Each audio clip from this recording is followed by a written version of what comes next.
kapugnan sama sa orasan, nagtuyok uban sa panghitabo sa kaayuhan ug kadautan.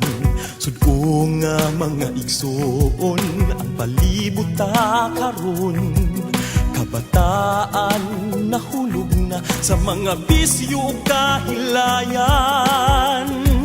Busa ato silang tabangan, ato silang giyahan, ato silang tambagan uban sa pangaliya natong tanan.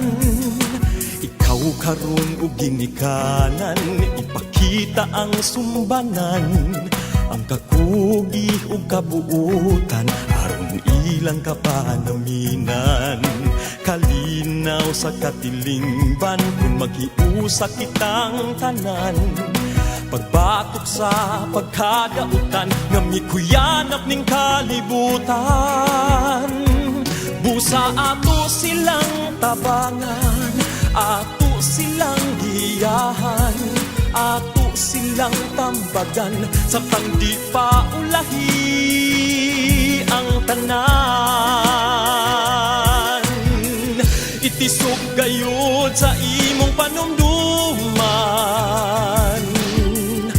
tanang butang lumalabay lang, ang lunsay sa lapi o bulawan.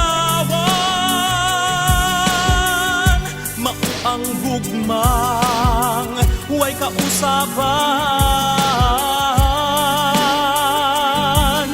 ang panahon di mo kapugnan sama sa orasan, nagtuyok uban sa panghitabo sa kaayuhan ug kadautan. Sud-o nga mga igsoon ang palibot ta karon, kabataan nahulog na sa mga bisyo ug kahilayan. Busa ato silang tabangan, ato silang giyahan, ato silang tambagan uban sa pangaliya. Busa ato silang tabangan, ato silang giyahan, ato silang tambagan, samtang di pa ulahi ang tanan, samtang di pa ulahi ang tanan, samtang di pa ulahi ang tanan.